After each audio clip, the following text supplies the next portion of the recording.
जो काम आया है प्रभु की सेवा समझकर, उसको पूर्ण मनोयोग से, मनसा वाचा कर्मणा एक होकर, निष्ठ होकर हम कर दें। और फिर देखो भगवान उसका उत्तर कैसे देते हैं। साहेब के दरबार में कमी काऊ की नाई, किसी बात की कमी नहीं है, पर बंदा मौज न ले वही चूक चाकरी माई। वो ठीक से सेवक नहीं बन पाता, आप ही स्वामी बना है, ये अनधिकार चेष्टा है। इसीलिए बार बार प्रकृति के द्वारा दंडित होता है, पीड़ित होता है, प्रताड़ित होता है,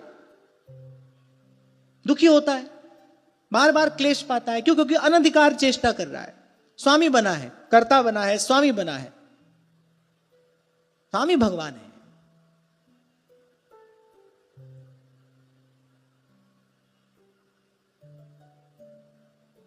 हानि लाभ सब थारों में तो हो,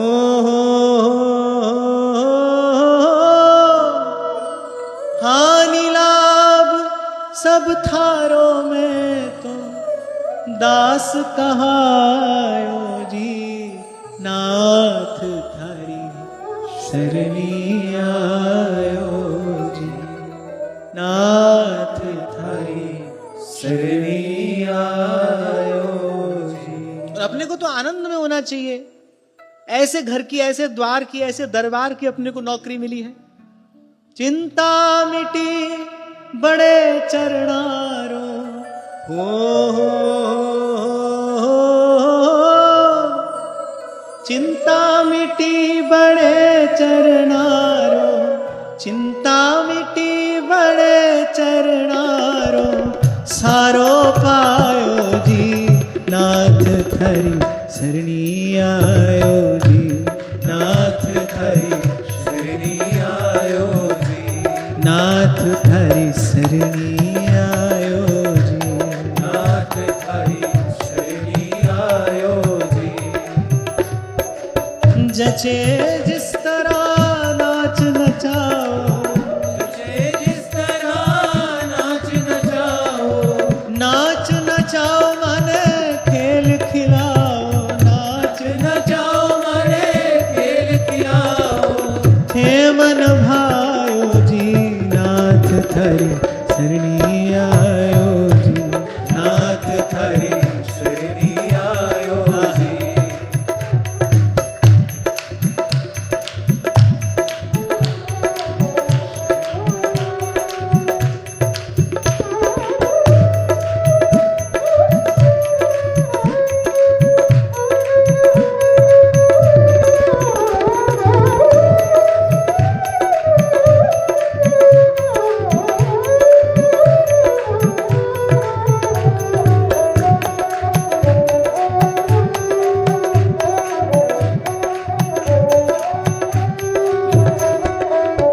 बूझो उतर्यो तणरो मनरो, दुख बिसरायो जी हो, बोझो उतर्यो तणरो मनरो, दुख बिसरायो जी,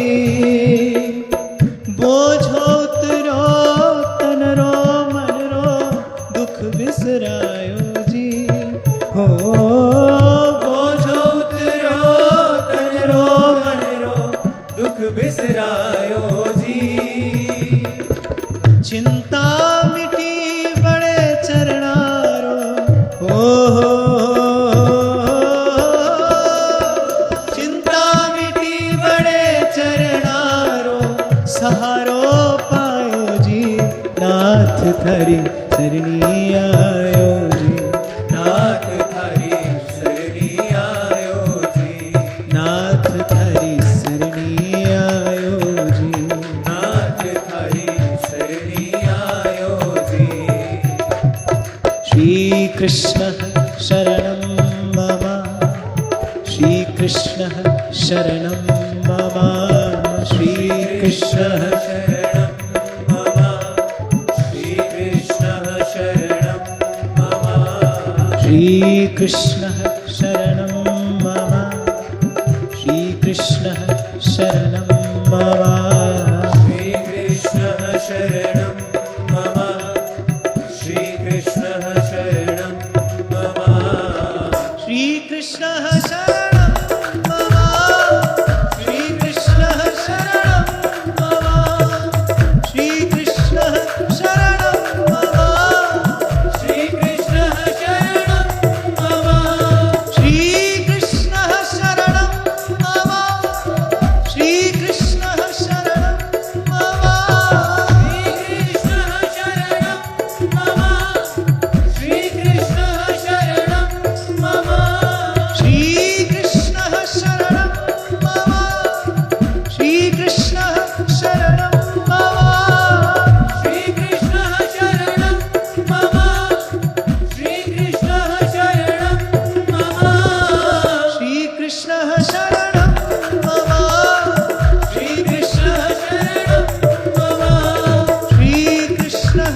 जिह्वे पिबस्वामृत वेद देव गोविंद दामोदर माधवेति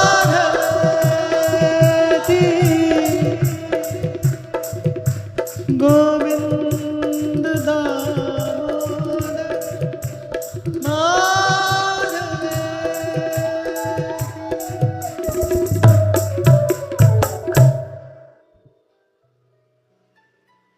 और भाई इसके अतिरिक्त चिंता से मुक्त होने की और कोई विधि है भी नहीं। रास्ता एक ही है, चयन आपका है। आप इस पर चलने का निर्णय कब लेते हैं, आज या फिर किसी जन्म में। धर्मार्ग यही है, शरणागति, प्रपत्ति, यही जीव का सहज स्वरूप है। मैं सेवक सचराचर रूप स्वामी भगवंत, यही मांगा है संतों ने, प्रभु जी तुम स्वामी हम दासा, ऐसी भक्ति करे रह दासा।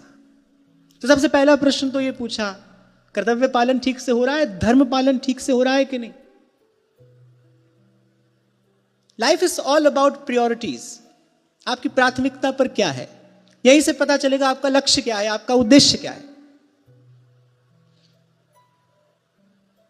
ये जितने भी प्रश्न हैं आधे अधूरे से हो नहीं पाता, करना चाहते हैं हो नहीं पाता। क्यों नहीं हो पाता?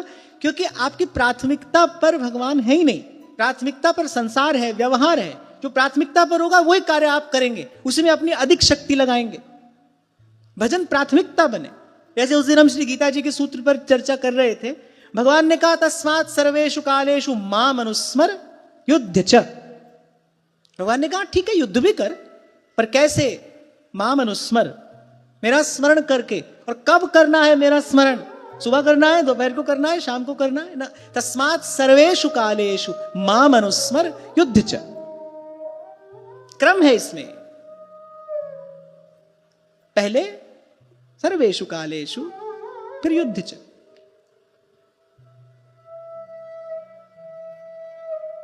और फिर दूसरा प्रश्न क्या पूछा, ये और काम की बात है कि काल के कराल गाल में पड़े हुए लोगों का अमंगल तो नहीं हो रहा। माने जो सज्जन है, जो साधु है, वो अपने दुख से दुखी नहीं होता, वो पर पीड़ा से पीड़ित होता है। दूसरा प्रश्न क्या पूछा? देखो ये नहीं पूछा तुम्हारा शरीर तो स्वस्थ है, किसी प्रकार का कोई अभाव तो नहीं है। पहला, धर्म पालन ठीक से कर रही हो कि नहीं। और दूसरा, कहीं ऐसा तो नहीं है काल के कराल गाल में पड़े हुए जीवों के दुख से तुम दुखी हो, कहीं उन जीवों का कुछ अमंगल तो नहीं हो रहा। बहुत कुछ कहती हैं ये दो बातें। सज्जन का जीवन कैसा होता है, वो किसके लिए जीता है, उसके जीवन धारण करने का प्रयोजन क्या है, कब हंसता है कब रोता है। पर दुख दुखी संत सुपुनीता, जो दूसरे के दुख से दुखी है। आप सही मार्ग पर हैं, इसकी कुछ कसौटी भी तो होगी, इसके कुछ लक्षण भी तो जीवन में प्रकट होने चाहिए। उन लक्षणों में से ये प्रमुख लक्षण है, वैष्णव जन तो तेने कई। कुछ होगा इस बात में। पहला लक्षण परम भागवत नरसी यही चुनते हैं, वैष्णव जन तो तेने कई, जे पीर पराई जाने रे।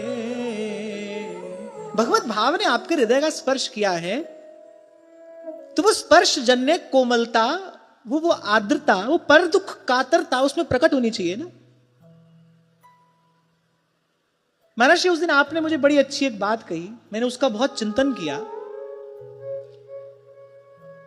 कहने वाले कह देते हैं, हमको उसमें नहीं जाना है, हम किसी और बात की चर्चा यहां कर रहे हैं कि हमको अमुक विभूति का दर्शन हुआ, हमको अमुक विभूति का दर्शन हुआ। अब आजकल तो क्या है ना, YouTube पर बाढ़ आई है ऐसे वीडियो की। हमको शंकर जी का दर्शन हुआ, हमको हनुमान जी का दर्शन हुआ, इसका दर्शन हुआ, उसका दर्शन।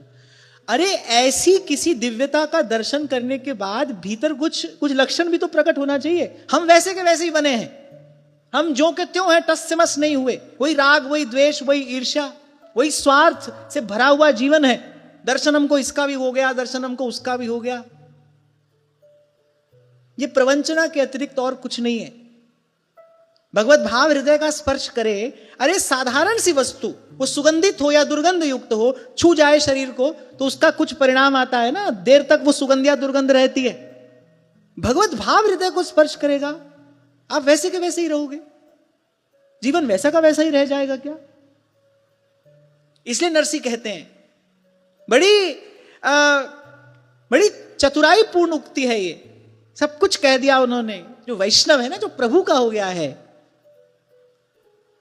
जो प्रभु का हो गया है, जो वैष्णव है, तो सबसे पहला लक्षण क्या होगा? पीर पराई जाने रे। समझेगा वो दूसरे का दुख, दूसरे की वेदना। उसका हृदय इतना कोमल हो जाता है, जैसी भगवत भाव छूता है आपको, ऐसी प्रेम स्पर्श करता है, ऐसी भक्ति महारानी का अनुग्रह होता है, एक एक कोमलता से पूर्ण हो जाता है आपका हृदय। मैंने कहा था कभी आपसे, भले हम किसी का दुख दूर ना कर पाए, कोई बात नहीं, क्योंकि दुख दूर करने वाले तो दुखहारी भगवान है। भले हम किसी का दुख दूर ना कर पाए, पर ये देखें कि उसके दुख से हम दुखी हैं कि नहीं, कुछ करने को तैयार हैं कि नहीं, अपनी ओर से कुछ प्रयास कर पा रहे हैं कि नहीं कर पा रहे।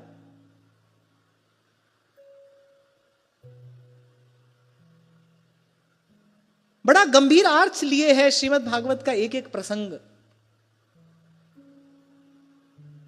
तभी आरंभ में कहा भगवान वेदव्यास ने, सर्व वेदेतिहासानाम सारम सारम समुद्रितम, सारम सारम समुद्रितम।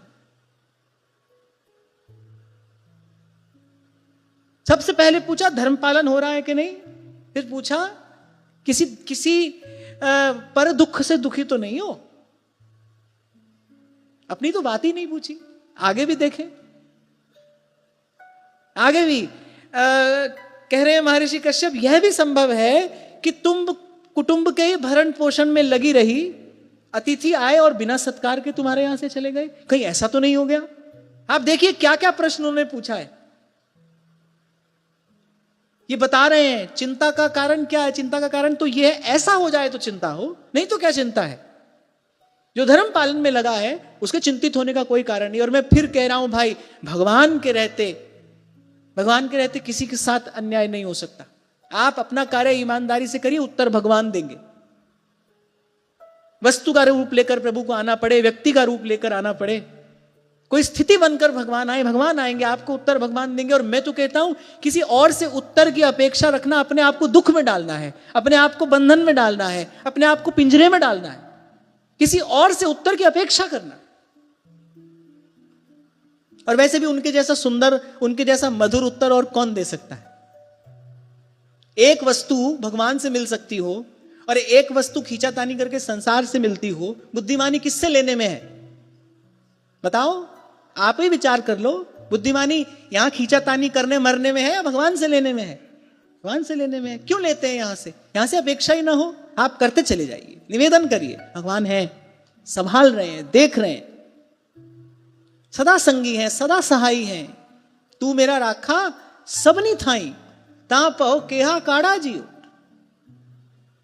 और फिर कहा कहीं ऐसा तो नहीं कि स्वार्थ में लगी रही हो, अपने ही कुटुंब के भरण पोषण में लगी रही और अतिथि तुम्हारे यहां से बिना सत्कार के चले गए हो। गृहस्थ के लिए यह बड़ा दोष है, अगर अतिथि बिना सत्कार के चला जाए। कोई आए ना, चाहे वो आपके यहां से शीतल जल पीकर जाए, पर आपके कुछ मधुर वचन, मुख पर एक मुस्कान, इस प्रकार से अतिथि का सत्कार होना चाहिए। क्यों? क्योंकि अतिथि देवो भव। जैसे विग्रह में परात्पर परब्रह्म पूर्ण परमेश्वर की भावना करके सेवा की जाती है ना, ऐसे भगवती श्रुति कहती है मातृ देवो भव। माता की सेवा मनुष्य बुद्धि से नहीं होती, देव बुद्धि से होती है। और ये यथा माम प्रपद्यन्ते तांस तथैव भजाम्यहम्। हम देव बुद्धि से होगी तो आपको फल भी वैसा मिलेगा। पहले तो ऐसा समय नहीं था, पर अब आ गया है। संतान पूछने लगी है, अगर माता पिता ऐसा करें तो? इसका उत्तर मैं पूर्व में ही दे चुका।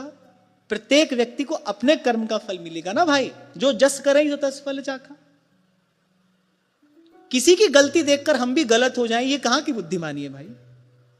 सोचो, कोई गलत कर रहा है, उसको देखकर हम भी गलत करने लगे, ये कहां की बुद्धिमानी है। ये कौन सी विद्या है, ये कौन सी शिक्षा है। इसीलिए कल आपसे कह रहा था, जब लक्ष्य भगवान होते हैं रास्ता बिल्कुल सीधा है। नहीं तो अगणित द्वंद्व देह के, नहीं तो इसको देखकर ऐसा होना पड़ेगा, उसको देखकर वैसा होना पड़ेगा। कैसे कैसे हो जाओगे, जैसे हो वैसे रहोगे ही नहीं। अपना सहज स्वरूप विस्मृत हो जाएगा, अपने आप से बहुत दूर चले जाओगे। इसके साथ ऐसा होना है, उसके साथ वैसा होना है। और क्या यही हमारे जीवन की पीड़ा नहीं है? क्या यही हमारी विडंबना नहीं है? किसी को देखकर कैसे हुए, किसी को देखकर कैसे हुए, जैसे थे वैसे रहे ही नहीं। भगवान के हैं, भगवान के रहे, सीधा रास्ता है।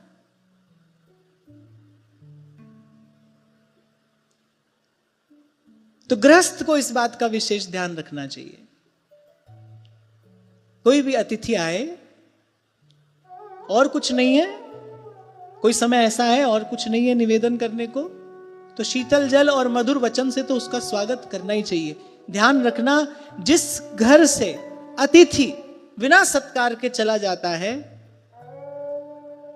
वो गृहस्थ का सारा पुण्य अपने साथ लिए चला जाता है। आप देखो, साधुओं की जमात आई,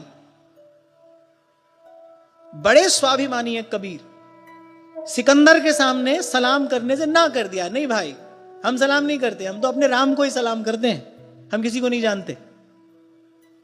हमारा साहेब, हमारा बादशाह एक है, उसी के सामने सलाम करते हैं। लेकिन जब संतों की जमात आई, तब श्री ठाकुर जी से लड़ पड़े। हो मांगू संतन रहना, मैं नाही किसे का देना रे माधो, कैसी बने तुम संगे, आप न देहूं तले हूं मंगे। अब आप ना दो प्रभु तो मैं मांगने जाऊं, यद्यपि मांगना मेरे लिए उचित नहीं है, मैं गृहस्थ हूं।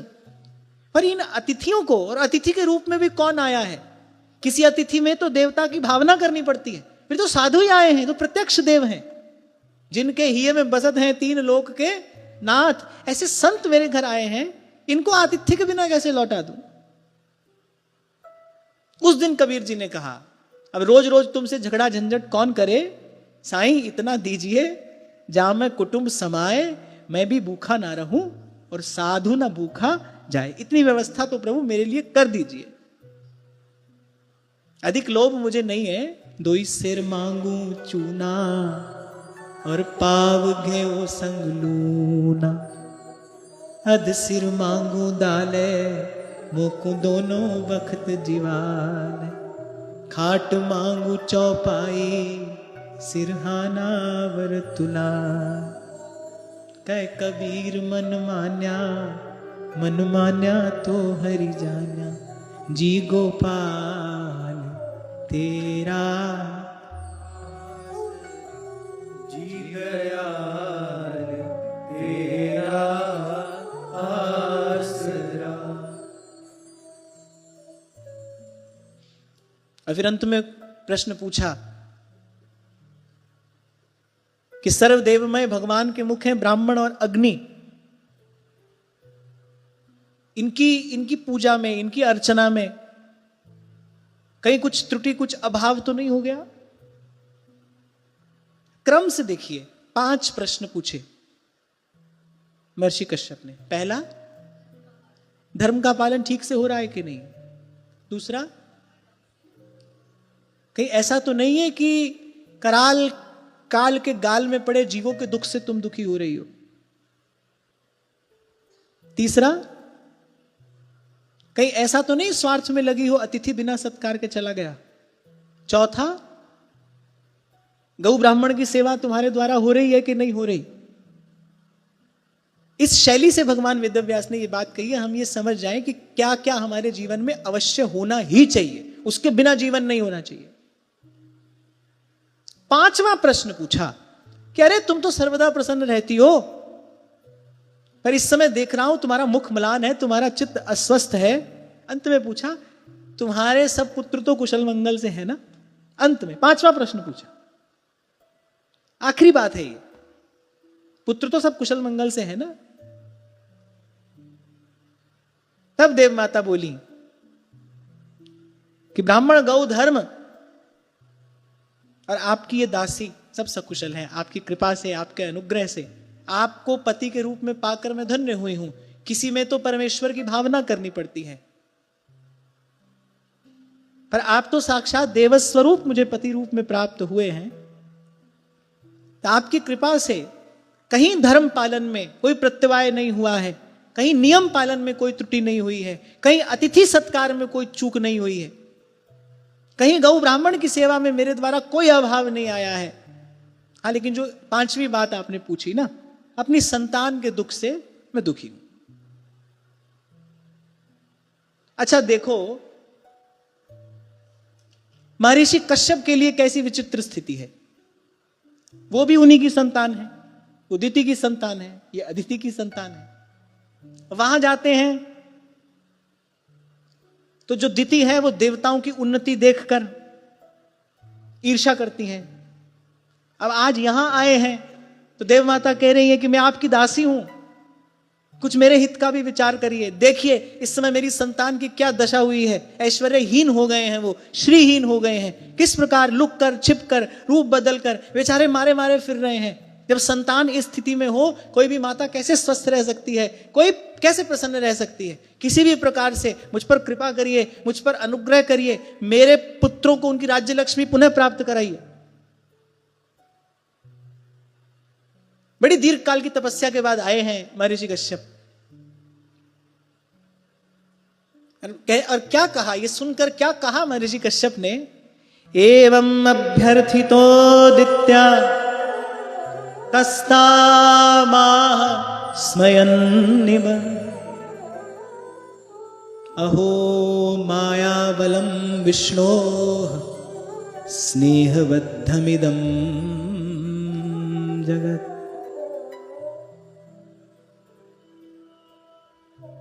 कुछ विस्मित से हो गए, बोले बड़े आश्चर्य की बात है, ये कैसी प्रबल भगवान की माया है और सारा जगत इसी मोह रज्जू से, इसी मोह बंधन से बंधा है।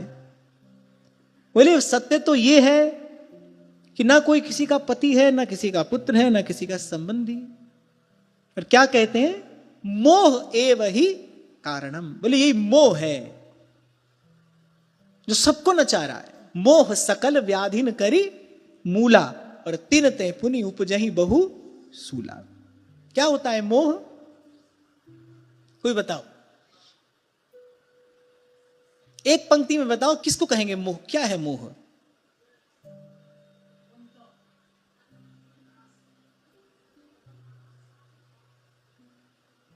अब देखो बरसों से सुन रहे हैं ना, सुन क्या रहे हैं, सुनाते भी हैं सुनते भी हैं, अरे सब मोह माया है, सब मोह ममता है, मोह मोह मोह सब करते हैं। होता क्या है मोह, मैं और मेरा, ये तो माया है।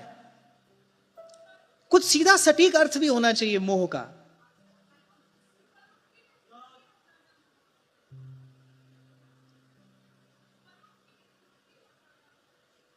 स्वरूप की विस्मृति और जो है सो दीसत नहीं, जो दीसत सोना।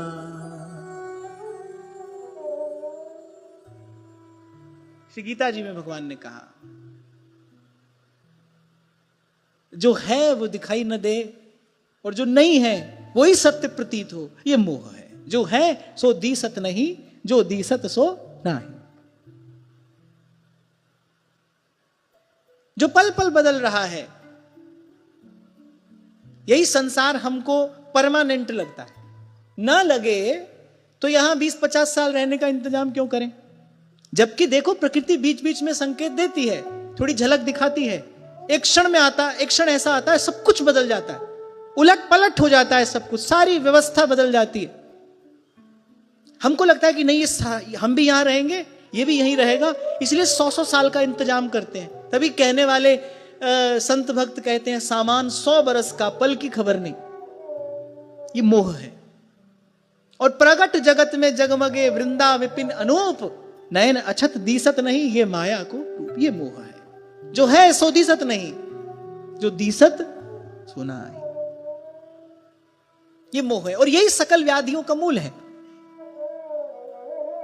जितनी चेष्टा जितनी क्रिया हो रही है इसी क्षणभंगुर संसार के लिए तो हो रही है। हुआ ना, मोह सकल व्याधिन करे मूला। और महाप्रभु कह रहे दुरंत है, ये दुरंत है।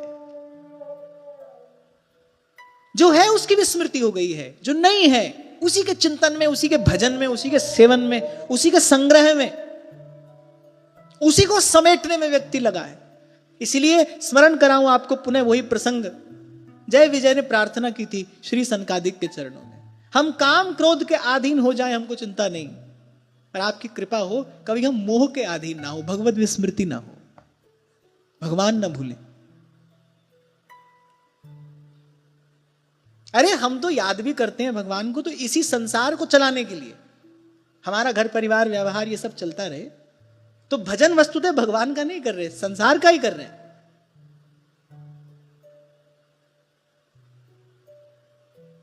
एक भाट था राजा के दरबार में,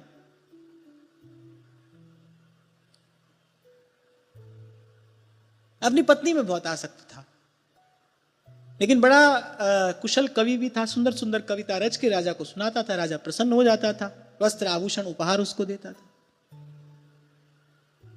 एक दिन पत्नी ने कहा अमूल्य हार चाहिए मुझे, वो हीरो का हार, वही राजा से भेंट में लेकर आना। अब दरबार में पहुंचा, बड़ी सुंदर कविता, प्रशंसा से भरी, राजा की प्रशंसा से भरी कविता, बड़े सुंदर स्वर में गा गा कर सुना रहा है। पर बताओ वो ऐसी स्थिति में वो वस्तुतः राजा की स्तुति कर रहा है कि अपनी पत्नी की सेवा कर रहा है? देखने में तो ये लग रहा है बड़ी सुंदर कविता रची है उसने, आद्योपांत राजा की क्या प्रशंसा की है उसने, भगवान ही बना दिया है और बड़े सुंदर स्वर में गा भी रहा है, पर वस्तुतः वो राजा की स्तुति कर रहा है कि अपनी पत्नी की सेवा कर रहा है। पत्नी की सेवा कर रहा है, वो करके वो पत्नी की ही सेवा कर रहा है, मन में वही है, चिंतन उसी का है, वृत्ति उसी की ओर है। बिल्कुल यही दशा है हमारी। खूब पूजा सेवा देखने को हम सब कर रहे हैं, पर उसके बदले चाहते क्या हैं? तो फिर भगवान की पूजा सेवा नहीं है भाई। वो समझ में आई बात कि नहीं? जो मैं कहना चाह रहा हूं समझ गए ना? जो कर रहे हैं ठीक है, देखने में लग रहा है कि ये कर रहे हैं, पर उसका लक्ष्य उद्देश्य कुछ और है, क्योंकि इसी को अपना मानते हैं। हमको लगता है ये सब परमानेंट है, ऐसे ही रहेगा, हम भी ऐसे ही रहेंगे, ये भी ऐसे ही रहेगा।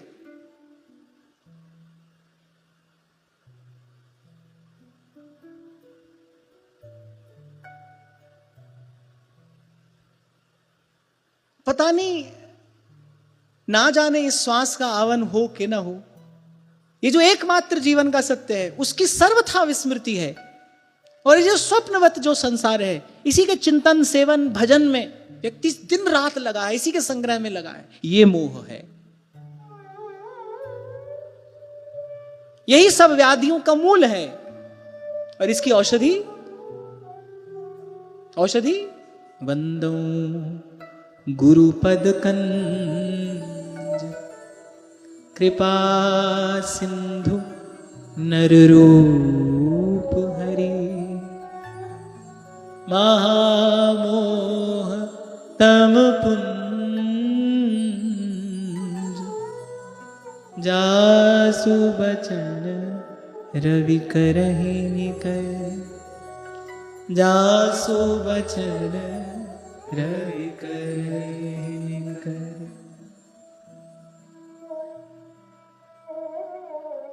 तो कश्यप जी ने मन में विचार किया इस समय ये मोह के अधीन है।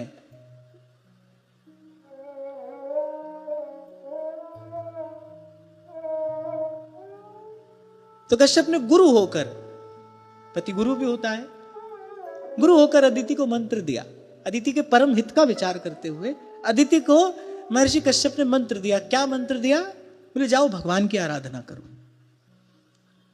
अब वो तो त्रिकाल दृष्टा है, भूत भविष्य वर्तमान सब जानने वाले हैं, समझने वाले हैं, पर पुत्रों की ममता में अदिति नहीं समझ पा रही है। तो भगवान कश्यप ने कहा कि इस समय इनको उपदेश देना तो ठीक नहीं है, इनको ज्ञानोपदेश दिया तो व्यर्थ हो जाएगा। कितना समझाया भगवान शंकर ने, अरे मत जाओ, ये कार्य ठीक नहीं है। मैं 2-4 बार किंतु परंतु हुआ तो कहा कि हुई ही जो राम रचिरा कहा, ठीक है जाओ, अस कहा जपन लगे हरि नामा, पहले अपन तो भगवान का भजन करें। और मैं तो एक और बात भी कहता हूं, उपदेश दीजिए तो बस एक ही बात का दीजिए, भगवान का भजन करो। दूसरे किसी उपदेश से न उपदेश देने वाले का कल्याण हो सकता है, न ग्रहण करने वाले का। कही भली को ना करे, तू न बोल मति मंद, सब ज्ञानी सब ही चतुर, उर प्रेरक हित चंद। तो आप लोगों की जो स्थिति थी, जो आग्रह था, उसको देखते हुए वो कुछ समय तो मैंने आपसे कहा कि ठीक है आप पूछ लो प्रश्न, मैं उत्तर दे दूंगा। पर बाद में मुझे लगा अरे सब प्रश्नों का उत्तर एक ही है, हमारी बात ही ठीक है, भगवान का भजन करो। बारी मथे घृत होई बरु, सिकता ते बरु तेल, बिनु हरि भजन न भव तरिए, यह सिद्धांत अपेल। भगवान का भजन करो। तो महर्षि कश्यप ने कहा कि भाई और तो मैं तुमसे क्या कहूं, उपतिष्ठ सपुरुषम भगवंतम जनार्दनम, सर्वभूत गुहावासम वासुदेवं जगद्गुरुं, सविधास्यति ते कामान् हरिर्दीनानुकंपनः,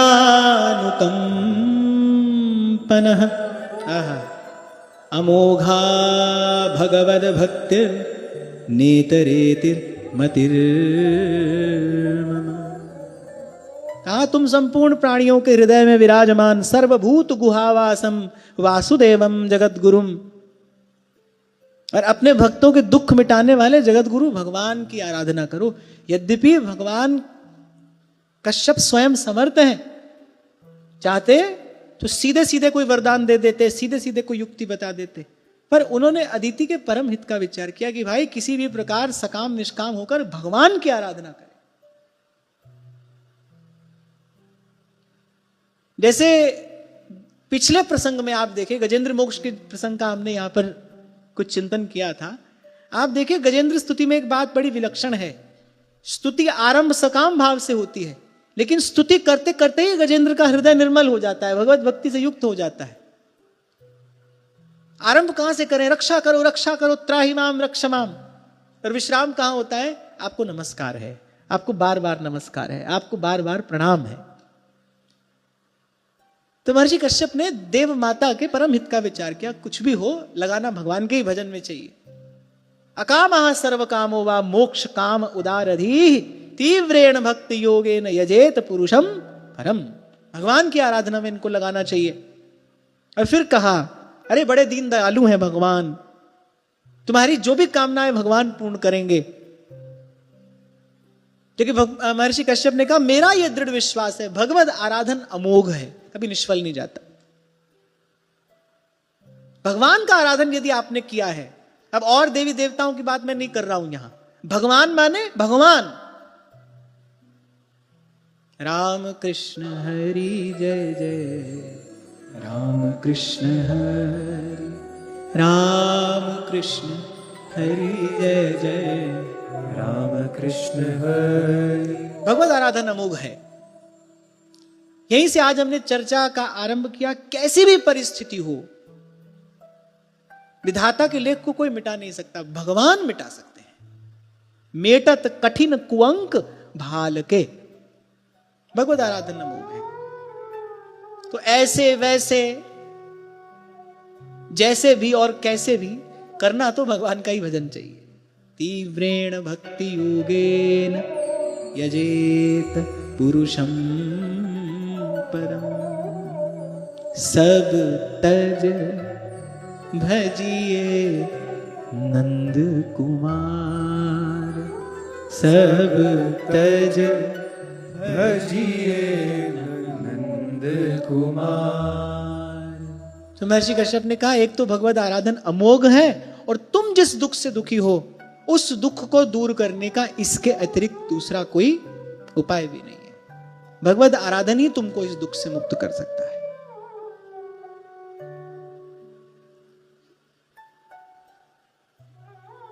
फिर इसके बाद महर्षि कश्यप ने